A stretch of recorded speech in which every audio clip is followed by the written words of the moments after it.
இயேசு கிறிஸ்துவனுடைய அன்பு உங்கள் மேலே எவ்வளவு அதிகமாக இருக்குதுன்னு உங்களுக்கு தெரியுதில்ல? தினந்தோறும் பேசுகிறார்ல. நீங்கள் எந்த சூழ்நிலையில் இருக்கிறீங்களோ அதுக்கு ஏற்றபடி பேசுகிறார்ல. நீங்கள் பயந்து இருக்கும்போது பயப்படாதேன்னு சொல்கிறாரு, கலங்கி இருக்கும்போது கலங்காதேன்னு சொல்கிறாரு, திகைக்கும் போது இதுதான் வழி, இப்படி நடன்னு சொல்கிறாரு. ஒவ்வொரு நாளும் பேசி அழகாக நடத்துகிறார்ல. எவ்வளோ அற்புதமான ஆண்டவர் கூட இருக்கிறாரு. அது மாத்திரம் இல்லை, இன்றைக்கு ஏசாயா 51:16 பார்த்தீங்கன்னா ஆண்டவர் சொல்கிறார், என் கரத்தின் நிழலினால் நான் உன்னை மறைக்கிறேன். கரத்தின் நிழலினால் மறைப்பாராம். ஒரு சமயம் நான் பஸ்ஸில் அந்த காலத்தில் ட்ராவல் பண்ணும்போது நான் உட்கார்ந்துருந்தேன். அப்போ ஒரு தாய் தன்னுடைய கை குழந்தைய மடியில் வச்சுருந்தாங்க. அப்போ ஜன்னல் ஓரத்தில் இருந்தாங்களா, அந்த வெயில் அந்த பஸ்ஸில் அவங்க ட்ராவல் பண்ணும்போது வெயில் குழந்தை முகத்தில் படுது.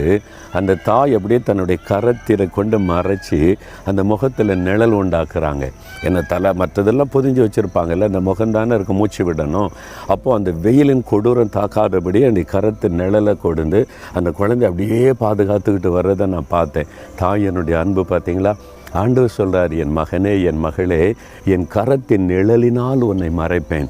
வெயில் கூட உன்னை வேதப்படுத்தாதபடி, உன்னை தாக்கிவிடாதபடி என் கரத்தின் நிழலினால் உன்னை மறைப்பேன்னா, எந்த ஆபத்தின் தீங்கும் உன்னை தொடாதபடி என் கரத்தின் நிழலினால் உன்னை மறைத்து பாதுகாப்பேன். எவ்வளோ அன்பான ஒரு ஆண்டவர் இல்லை?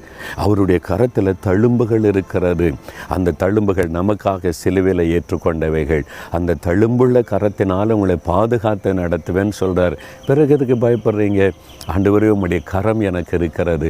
அந்த தழும்புள்ள கரத்திற்காய் ஸ்தோத்திரம், அந்த அன்பான கரத்திற்காய் ஸ்தோத்திரம். அந்த கரத்தின் நிழலினால் என்னை மறைத்து இந்த உலகத்தின் தீங்குகள் என்னை தொடாதபடி காத்து நடத்துகிறதற்காய் ஸ்தோத்திரம், ஸ்தோத்திரம். இயேசுவின் நாமத்தில் ஜெபிக்கிறேன். ஆமேன்.